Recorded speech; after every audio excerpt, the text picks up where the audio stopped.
What's going on YouTube? This is Mason AJ with the Aficionados here live at Free Comic Book Day at Galactic Quest Comics. Now, if you've seen our show before, you know that we love Galactic Quest. They have supported the Aficionados so much, and in particular, we just love comics, and it's Free Comic Book Day. Now, I'm here with the legend, the spectacular, the amazing, the stupendous Miss Laura Martin herself, also known as one of the colorists and main artists on the Star Wars book. How are you doing today? I'm doing real good. I'm glad to be here. I'm glad to have you here. I have to say, I've eagerly been looking forward to this meeting for like weeks. You can ask Kyle and all the people here at Galactic Quest. I'm like, is it here yet? Is she here yet? Is she here yet? Is she here yet? Like that. Because in particular with the Star Wars book, I fell in love with the art of the book itself. Now, this is coming from a hardcore Star Wars fan, and I was very skeptical when the book was relaunched, because I was like, how are they going to do it? How are things going to play out? And I have not been disappointed. It's actually been on my comic book list. It's the second it drops, I'm the first one here. Now, how exactly did you get started working on the Star Wars book? Well, first of all, I've been working for Marvel for a very long time, which is kind of nice. So when Marvel got the license for Star Wars, I was like, when can I get my hands on that? So at one point, one of the editors called me and said, hey, guess what? Here's the deal. We're going to be doing Star Wars. Don't tell anybody. And I was like, and they said, and one of your favorite artists that you've worked with for a long time, John Cassaday, is going to be doing the pencils and inks on the main series. Would you like to color it? And I was like, why are you asking? Why? Of course I'm going to color it. Naturally, I'm going to color it. And I've worked with John Cassaday on other projects before, like Astonishing X-Men, and yeah, exactly, and many other things. So John and I have worked together for a long time, and we're kind of tend to pair up whenever we're on a project together. So it was a perfect match, and serendipitous all at once. It was a perfect job. So it's literally like peanut butter and jelly, cream of the Oreo. These two great forces, great on their own, but supremely wonderful when they combine together to make the awesome art that is the Star Wars book. Now, I have to say, how long have you been working for Marvel, and actually, what got you started to be an artist? Well, I got started actually in graphic design school. I was drawing as a little kid. I mean, ever since I was 3 years old, I was drawing. But when I was in college, I thought, well, I better get a job that, will actually pay something. So I decided on commercial art or graphic design. And I figured I was just going to work for some sort of advertising agency or something like that, And in college, a friend of mine reintroduced me to comics. I'd read them as a kid, I read them in high school, but now we're in the image boom, and I got reintroduced to comics again through the image boom. And he said, why would you work for an advertising agency when you can work for comics?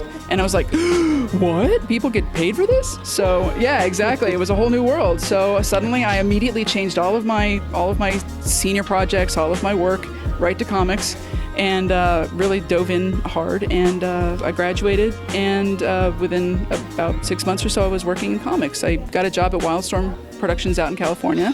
Yeah. I was. What Wildstorm's books did you work on? Oh gosh, all of them. Wildcats, Grifter, Planetary, The Authority. I mean, that's where John and I started, was at Planetary. So that was, a million years ago. But yeah, that's where I got my start, and I've been working there. I've been working in comics ever since.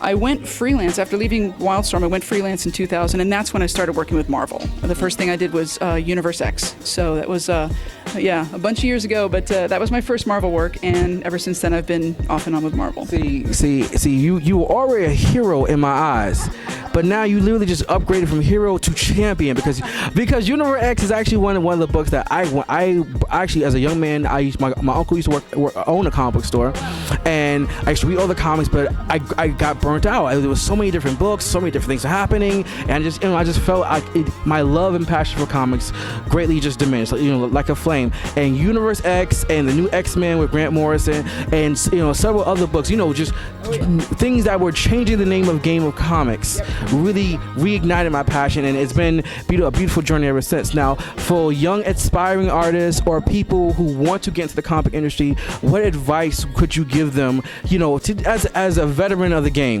as a true master and veteran of the game? What advice would you give them for people trying to break in? Best thing I can say is learn to draw everything. I mean, we're not talking, just don't learn everything you need to know from comics. Look at fine art, look at real life, draw, take anatomy classes, take still life drawing classes, draw everything, because you will eventually need to draw something in your comic book. If it's a chandelier, if it's a rocking chair, it's gonna have to happen at some point. And realism, even if you're doing a cartoony style or a really cool graphic style, bringing that sense of realism and weight into your work is gonna be so helpful later on. Another huge thing that you can do is network. and that means going to shows. Yeah, doing this kind of thing.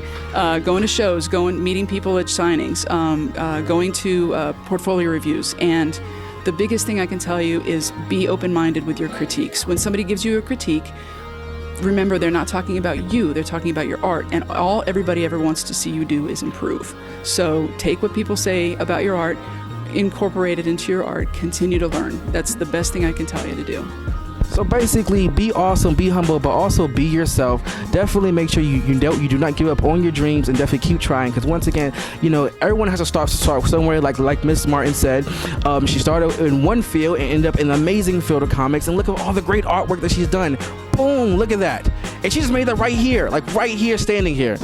Okay, but unfortunately we are running out of time. Once again, there's a big crowd here. We are here at Free Comic Book Day. How can people find your information? How can people find you, follow you, possibly even message you, ask you for advice? Well, honestly, I don't have that much of a presence online. I am on Facebook on Laura J. Martin.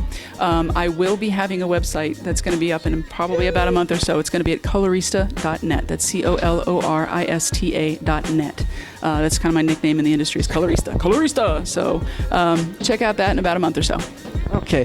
Once again, this is Mason AJ here at Galactic Quest Comics. Thank you so much for taking the time to speak to us. I know you have very eager fans, and they're kind of giving me like, when is this guy going to shut up? Go away, guy, go away.